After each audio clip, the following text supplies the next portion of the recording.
નમસ્કાર વિદ્યાર્થી મિત્રો, હું છું જિગ્નેશ દરજી અને આજે ફરી એકવાર ધોરણ 11 સાયન્સ ફિઝિક્સ ચેપ્ટર નંબર 1 એકમ અને માપન લઈને ફરી ઉપસ્થિત થયેલો છું. આજના લેક્ચરની અંદર સાર્થક સંખ્યાની ગાણિતીય પ્રક્રિયા માટેના નિયમો સમજવાના છે. તો ગાણિતીય પ્રક્રિયા માટેના જે નિયમો છે એમાં બે ભાગ પડે છે. એક ગુણાકાર ભાગાકારની રીતે અને એક પડે છે સરવાળા બાદબાકીની રીતે. એક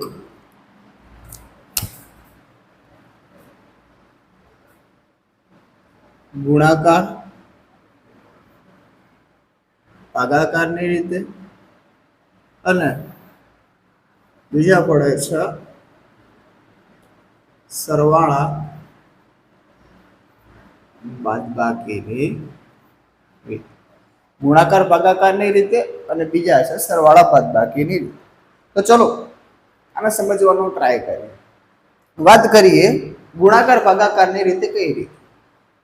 તો કે ગુણાકાર ભાગાકારની રીતે વાત કરતા હોઈએ તો કોઈ સંખ્યાઓમાં ગુણાકાર અને ભાગાકારથી મળતી જે અંતિમ જે પરિણામ છે, કોઈ ગુણાકાર કે ભાગાકારથી જે સંખ્યા છે એનાથી જે અંતિમ પરિણામ મળે છે તેમાંથી જે સંખ્યામાં લઘુત્તમ સાર્થક અંક હોય, જે સંખ્યામાં લઘુત્તમ સાર્થક અંક હોય તેવી સંખ્યાના કે તેટલા જ સાર્થક અંકોને અંતિમ પરિણામમાં ગણવામાં આવે છે. ગુણાકાર અને ભાગાકારથી મળતી જે સંખ્યા છે એના પરિણામમાં એટલા જ સાર્થક અંકો રાખવા કે જેટલા મૂળ સંખ્યા પૈકી જે સંખ્યામાં લઘુત્તમ સાર્થક અંકો હોય. લખીએ છીએ કે સંખ્યાઓમાં ગુણાકાર અને ભાગાકાર સંખ્યાઓમાં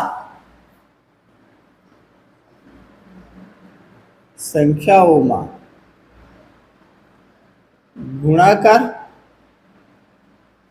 કે ભાગાકાર થી મળતા પરિણામમાં એટલા જ સાર્થક અંક રાખવા, એટલા જ સાર્થક અંકો રાખવા જેટલા મૂળ સંખ્યામાંથી જે સંખ્યામાં લઘુત્તમ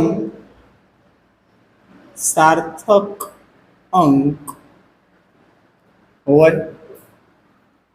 જે સંખ્યાઓ છે તો કે સંખ્યાઓમાં ગુણાકાર અને ભાગાકારથી મળતા પરિણામમાં એટલા જ સાર્થક અંકો રાખવા જેટલા મૂળ સંખ્યામાંથી જે સંખ્યામાં લઘુત્તમ સાર્થક અંકો રહેલા હોય. તો ચલો આનું એકાદું ઉદાહરણ જોઈએ. તો ગુણાકારની રીતે ગણીએ તો 5.4 ગુણ્યા કોઈ 2 કે 0.2 કે એવું કંઈક લઈએ છે. તો લખીએ ચલો. તો કે 5.4 ગુણ્યા 0.2, 5.4 ગુણ્યા 0.2 તો ગુણાકાર થશે 1.08. 1.08. અહીંયા આ બે સંખ્યા કેવી છે તો કે મૂળ સંખ્યા છે. આ બંને સંખ્યા કેવી છે? 1, 2.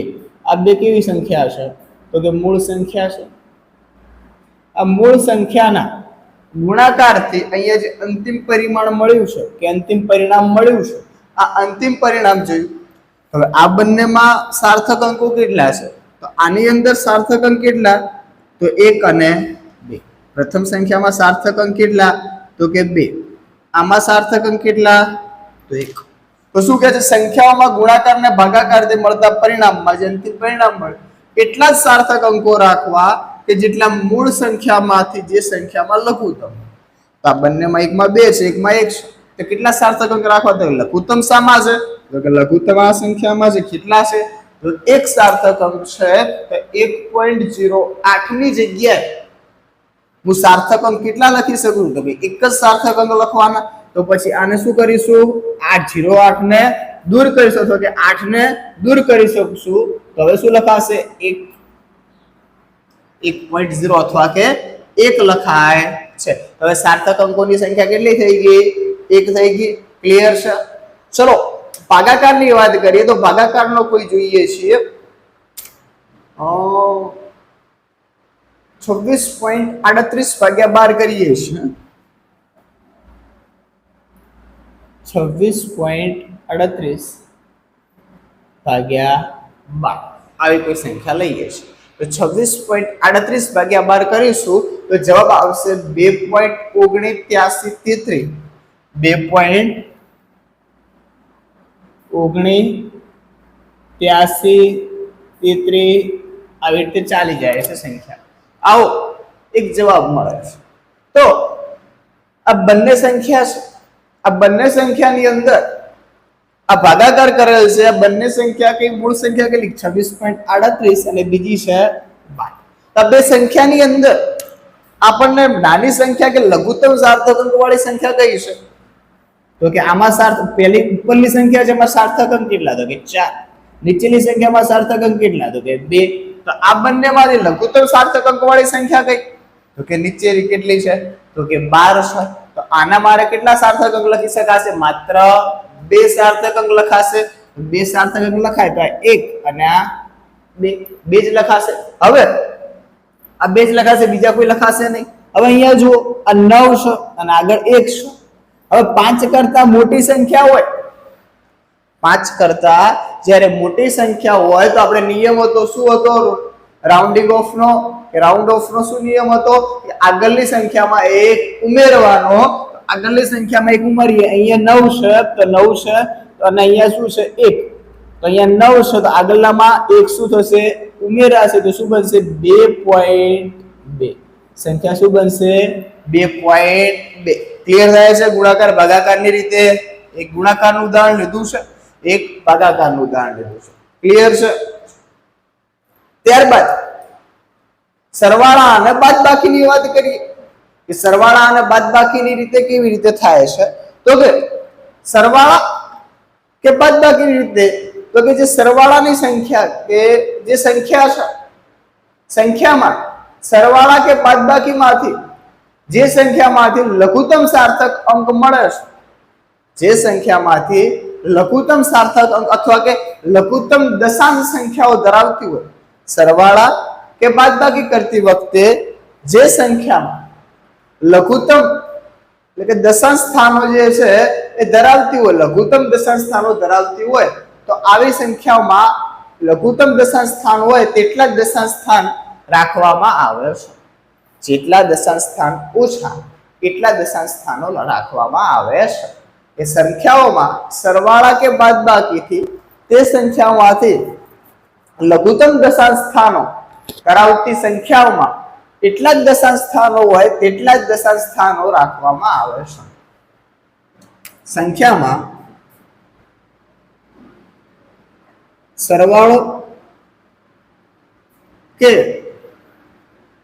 બાદબાકીથી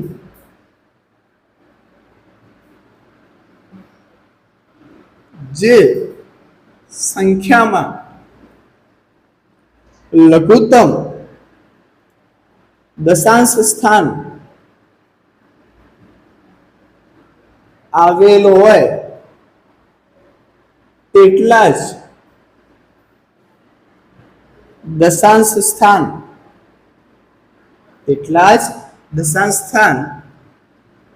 અંતિમ પરિમાણમાં રાખવામાં આવે છે. કે બે સરવાળો અને બાદબાકી કરતા હોઈએ અને સરવાળો બાદબાકી કરતી વખતે જે મૂળ સંખ્યા છે આ મૂળ સંખ્યામાં જે સંખ્યાની અંદર લઘુત્તમ દશાંશ સ્થાન છે એટલે કે પોઈન્ટ પછી ઓછી સંખ્યા છે એટલા જ તમારે સંખ્યા એટલા જ અંકોની સંખ્યા રાખવામાં આવે છે. એટલા જ અંકોની સંખ્યા રાખવામાં આવે છે. ઉદાહરણ લઈએ કોઈ તો 20.15 અને બીજી કોઈ લઈએ છીએ કે 2.9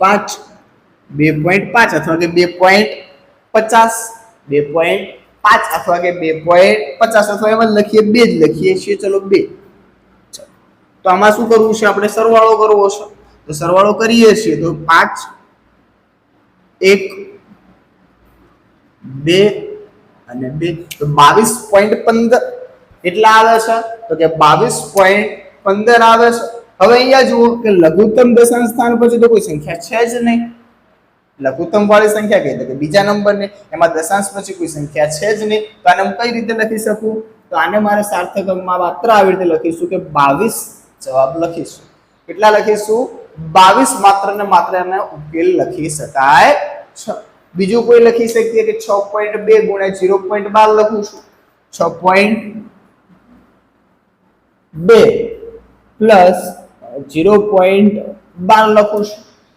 6.2 પ્લસ 0.12 લખું છું તો જોઈએ છીએ કે કેટલા આવે છે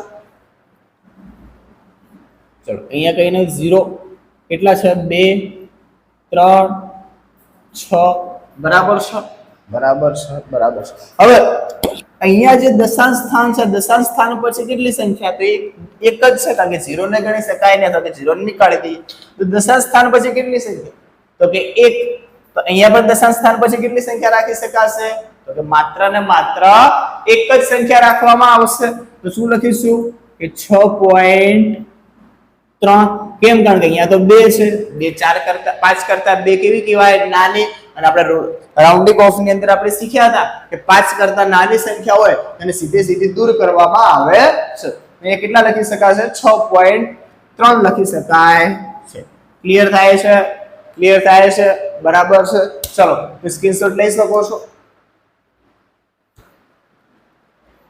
ચલો સ્ક્રીનશોટ લઈ લીધો હશે તો આજના લેક્ચરમાં બસ આટલું રાખીએ છીએ આગળ પારિમાણિક સૂત્રો પારિમાણિક વિશ્લેષણ વિશેની વાત આગળના લેક્ચરની અંદર કરીશું તો જો તમને અમારો આ વિડીયો પસંદ આવ્યો હોય તો વિડીયો લાઈક કરો શેર કરો અને સબસ્ક્રાઇબ કરો અને તમારા મિત્રોને પણ આ વિડીયો પહોંચાડજો જેથી એમને પણ ફિઝિક્સ વિશે આ ચેપ્ટર વિશેની માહિતી મળી શકે બસ